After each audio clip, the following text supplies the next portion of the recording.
Bonjour les amis, j'espère que ça va chez vous. Chez moi, ça va très bien. La vidéo d'aujourd'hui va vous faire marrer parce que on va faire des pratiques de prononciation en anglais. Mais bien avant cela, laissez-moi vous conter une histoire. L'histoire que je vais vous conter va vous faire rire, mais elle est certainement arrivée à chacun d'entre nous ici en tant que nouvel immigrant aux États-Unis. Voici l'histoire de quelqu'un qui vient d'arriver aux États-Unis, qui, comme on aime bien le dire, se débrouille en anglais. Je veux dire, la personne ne maîtrise pas bien la langue anglaise. Et donc, elle était à la recherche d'emploi.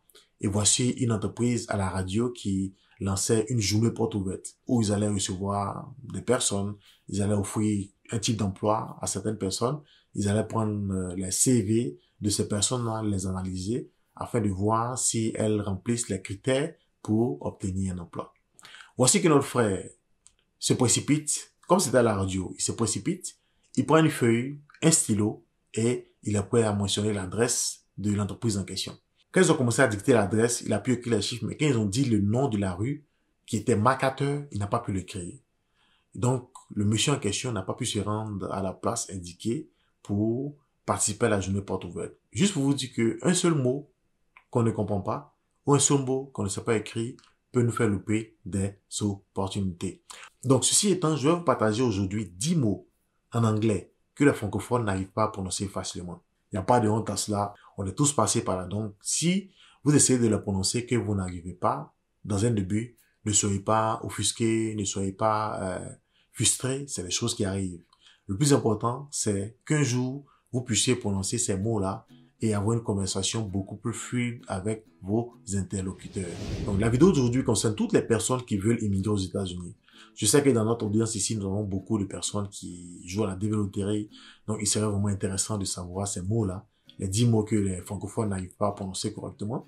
Et également pour toutes les personnes qui sont dans les pays qui veulent bien se développer en anglais. Pour mieux suivre la vidéo, les 10 mots que je vais donner, je vais les écrire en bas. À vous de mettre pause à la vidéo, d'essayer de le prononcer. Et quand vous avez prononcé, vous continuez la vidéo pour voir la bonne prononciation que je vais vous donner. Et à la fin de la vidéo, partagez avec nous dans la barre de commentaires combien de mots sur les 10 mots que je vais partager avec vous, vous avez trouvé. Si vous êtes nouveau sur notre chaîne, soyez la bienvenue. Je suis Béda de Happy Diaspora. Ici, je vous aide à développer un mindset pour atteindre vos objectifs beaucoup plus rapidement. Je fais des vidéos sur la productivité. Et pour toutes les personnes qui vivent déjà aux États-Unis, ou pour celles qui aimeraient vivre aux États-Unis, je partage des trucs et astuces sur les États-Unis. Donc, si vous n'êtes pas encore habitué ici, on a une routine. Dès que la vidéo commence, je vous demande de mettre un like. Mettez un like parce qu'il est vraiment important pour l'algorithme de YouTube. Et il permet aussi à YouTube de montrer notre vidéo à beaucoup plus de personnes. Je vous encourage de regarder cette vidéo jusqu'à la fin parce que je vais vous partager un outil qui va vous permettre de pratiquer votre prononciation chez vous à la maison, de bien maîtriser les mots avant de les faire sortir dehors. Ça va vous faire gagner du temps et puis ça va aussi améliorer vos conversations avec vos interlocuteurs. Le premier mot que je vais partager est le suivant. Quand on arrive aux États-Unis, surtout pour les jeunes célibataires, notre premier souci, c'est de savoir comment préparer. On ne sait pas préparer, donc on va se ruer tout de suite sur des recettes. Donc, comment on dit les recettes en anglais? Si vous voulez, par exemple, chercher une recette, que vous ne savez pas comment prononcer le mot, il vous serait un peu difficile de trouver la recette en question. Donc, le premier mot, c'est recette en anglais. Ça s'écrit R-E-C-I-P-E. Comme je le disais tout à l'heure, vous mettez pause avant d'écouter la prononciation que je vais donner. Donc, le mot se lit recipe. C'est R-E-S'-R-E-C-P. Donc, recipe. Vous pouvez dire, I'm looking for a vegan recipe. Je cherche une recette de végétarien. I'm looking for a recipe from West Africa. Je cherche une recette de l'Afrique de l'Ouest. Donc, c'est des choses que vous pouvez utiliser. Donc, ça se lit recipe. Je sais que déjà, vous avez commencé à transpirer chez vous. Donc, on va continuer sur le second mot qui est transpirer en anglais. Ça s'écrit S-W-E-A-T. Comment prononcer ce mot-là? Le mot se prononce sweat. S-W-E-T. Ne faites pas la confusion avec un autre mot qui est sweet. Si vous dites sweet, c'est différent. Sweet, c'est sucré. Or, sweat, c'est transpirer. Et comme nous venons aux États-Unis, nous venons dans un pays où on ne maîtrise pas vraiment bien les lois et autres. On peut avoir souvent besoin d'un avocat.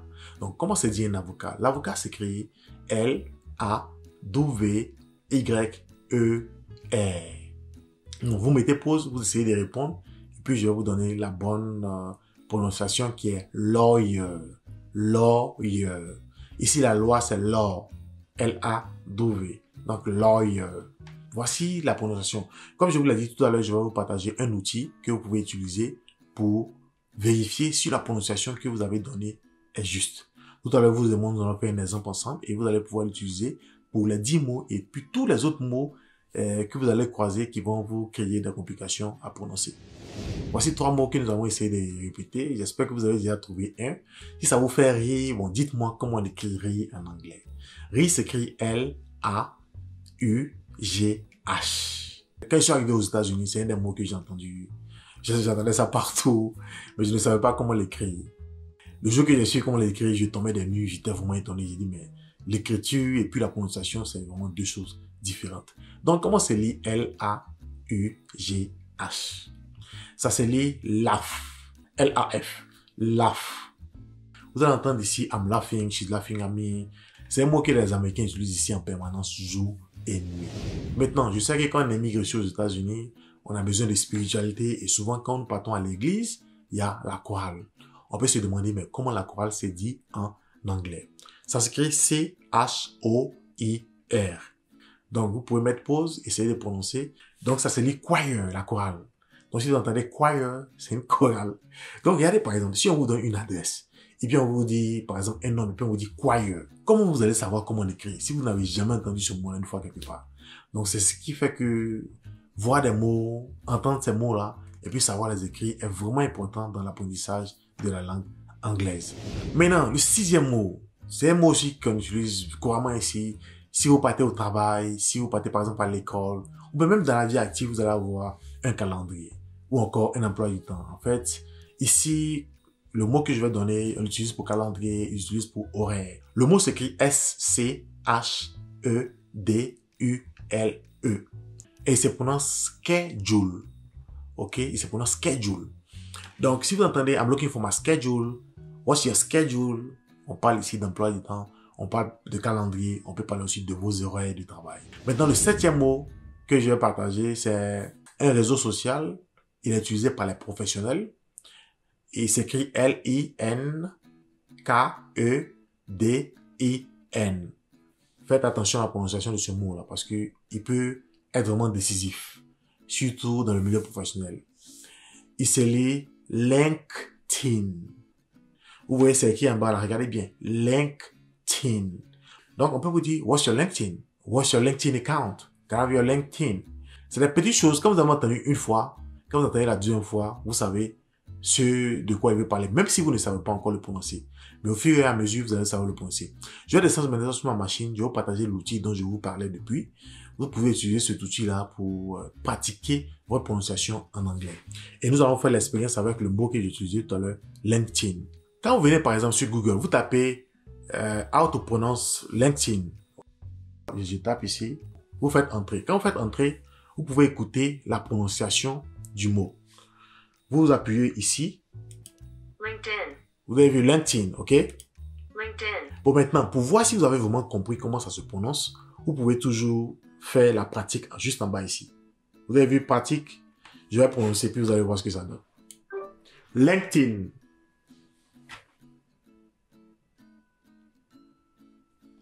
Et quand c'est bien prononcé, ça vous dit ici « good job ». Donc, c'est cet exercice-là que vous devez faire après avoir regardé cette vidéo. Vous partez sur Google, vous tapez « how to pronounce », vous mettez le mot, et puis vous essayez de répéter jusqu'à ce que vous atteigniez le niveau où la machine vous dit « good job ». Vous pouvez le faire sur votre portable, vous pouvez le faire sur l'ordinateur, c'est toujours le même résultat. Le 8e mot que je voulais partager avec vous, c'est le rythme. Le rythme en anglais s'écrit R-H-Y-T-H-M.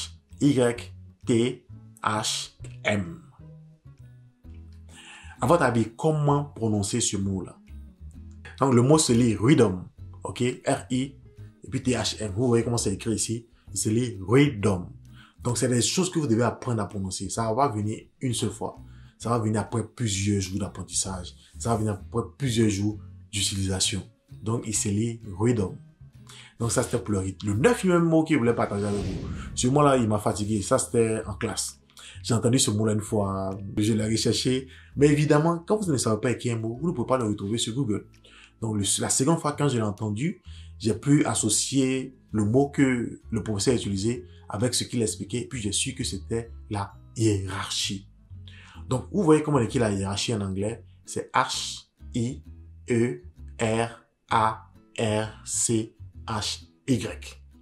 Mais ce mot-là, si on ne l'a jamais prononcé devant vous, il vous sera difficile de le reconnaître. Donc, vous voyez ce mot, il se prononce hiérarchie. Donc, si vous n'avez jamais entendu hiérarchie quelque part, ça veut dire la hiérarchie. Si, par exemple, vous partez au travail, et puis on veut vous présenter votre hiérarchie, qui est votre patron.